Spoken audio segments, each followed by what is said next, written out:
Before we read about how this whole contest turns out, I just want to show you a couple of images. In this image, and obviously this is not like an ancient Greek image for some reason, Mickey Mouse and Donald Duck are there, so ignore that part. But this is kind of showing us what this might look like. 12 axes lined up in a row, and they must string the bow and then shoot an arrow through all of these holes in the axes. Another way people have visualized it is if all of the axes are turned upside down and it's this part. I think that's more of like a modern interpretation of an axe. And then Mythbusters, if you've ever heard of that TV show, they set up an experiment to see if they could do this, and this is how they depicted the axes. So there would be some kind of ring hole somewhere on the axe, probably so that the hunter could attach it to his belt. And so the contest is you have to string the bow, and then in one shot send this arrow through 12 axes, through whatever hole they have. All right, so let's see how this turns out. All right, so Penelope has just told everyone the contest. Some of the suitors are trying it, but the two head suitors are holding off. And Odysseus has gotten the swineherd and the cowherd to help him out. He's still the beggar. So no one knows who he is except for Telemachus and the sort of head servant. Two men had meanwhile left the hall, swineherd and cowherd, in companionship, one downcast as the other. So the idea is that because both of these men are of sort of a low status, no one really cares because Penelope's not going to marry them anyway. But Odysseus followed them outdoors, outside the court, and coming up said gently, "You, herdsman, and you too, swineherd, could I say a thing to you, or should I keep it dark?" So he's like, "Can I trust you?" No, speak, my heart tells me. Would you be men enough to stand by Odysseus if he came back? Suppose he dropped out of a clear sky, as I did. Suppose some god should bring him. Would you bear arms for him or for the suitors? So he's asking, if Odysseus returned, would you be loyal to him or would you defend the suitors? The cowherd said, "Ah, let the master come. Father Zeus, grant our old wish. Some courier guide him back, then judge what stuff is in me and how I manage arms." So the cowherd's like, "Yeah, if Odysseus comes back, I'll fight for him." Then Eumaeus, who's the swineherd whose hut Odysseus the beggar was staying in, likewise Eumaeus fell to praying all heaven for his return, so that Odysseus, sure at least of these, told them. Okay, so they've just both proven to Odysseus they would be loyal to him, so now he's going to reveal himself. "I am at home, for I am he. I bore adversities, but in the 20th year I am ashore in my own land. I find the two of you alone among my people longed for my coming." So he's like, out of all of the people in my kingdom, you are the only two who really remain loyal and true to me. "Prayers I never heard except your own that I might come again. So now, what is in store for you, I'll tell you. If Zeus brings down the suitors by my hand, I promise marriages to both, and cattle and houses built near mine. And you shall be brothers in arms of my Telemachus. Here, let me show you something else, a sign that I am he, that you can trust me. Look, this old scar from the tusk wound that I got boar hunting on Parnassus." So he's like, okay, if you really are loyal to me, I'm going to give you all this stuff because I'm Odysseus. And look, it's me. Look at my scar. Shifting his rags, he bared the long gash. Both men looked and knew and threw their arms around the old soldier, weeping, kissing his head and shoulders.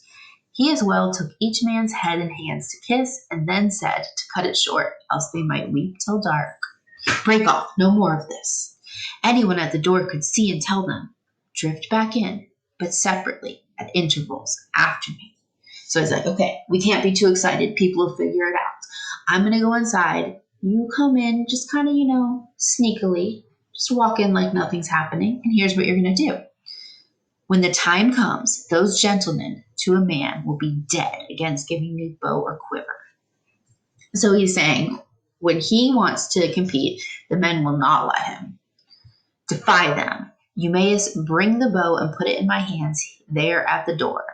So he's saying the men won't let him compete, but Eumaeus is going to get the bow and bring it to him. Tell the women to lock their own door tight.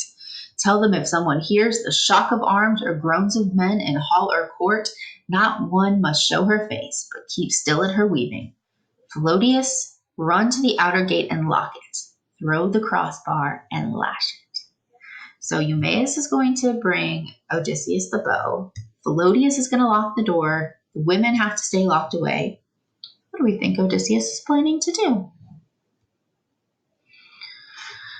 So Odysseus the beggar goes inside and asks the suitors, hey, can I have a chance?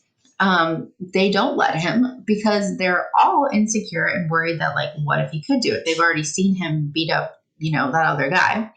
But Penelope is like, nope, let him try. Anyone can try. So at Telemachus' request, Penelope leaves. Okay, so Penelope leaves the room. And Odysseus is setting up to try the test of the bow. 2 trusted servants lock the doors of the room, the swineherd and the cowherd, and Telemachus orders the bow be given to Odysseus. And Odysseus took his time, turning the bow, tapping it every inch for borings that termites might have made while the master of the weapon was abroad. So he finally is reunited with this bow, and he's just taking his time, touching it, looking at it, checking it for any kind of problems, termites, things like that. The suitors, so remember these are rude men, they're watching him, and some are making fun of him. Some jested among themselves. A bow lover, dealer in old bows. Maybe he has one like it at home. Or has an itch to make one for himself. See how he handles it, the sly old buzzard. And one disdainful suitor added this, may his fortune grow an inch for every inch he bends it. So they're all laughing at him. What is he doing? Why is he spending so much time with this bow? He can't bend it. Like, he's an old beggar. Ha ha ha. Let's make fun of him. But the man skilled in all ways of contending, quick nerd alert, that was the way he was described at the very start when Homer was praying the invocation. He said, fill me with the tale of that man skilled in all ways of contending. But the man skilled in all ways of contending, satisfied by the great bow's look and heft, like a musician, like a harper, when with quiet hand upon his instrument, he draws between his thumb and forefinger a sweet new string upon a peg. So effortlessly Odysseus in one motion strung the bow, then slid his right hand down the cord and plucked it, so the taut gut vibrating hummed and sang a swallow's note. So while everyone's making fun of him, Odysseus just like, boop, strings the bow.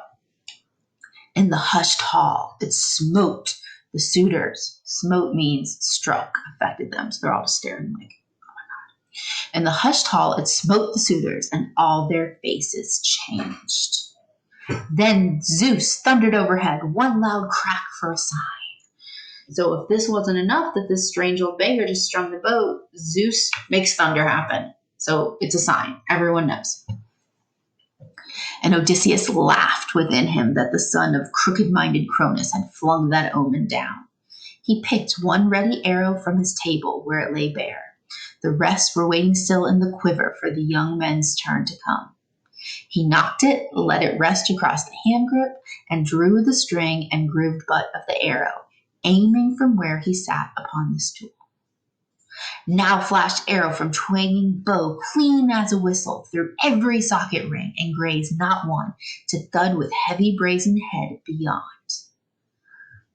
All right, so Odysseus just did it. Odysseus as the beggar. He just completed the test of the bow. How are the men going to react? What's going to happen? Let's take a break and we will discuss.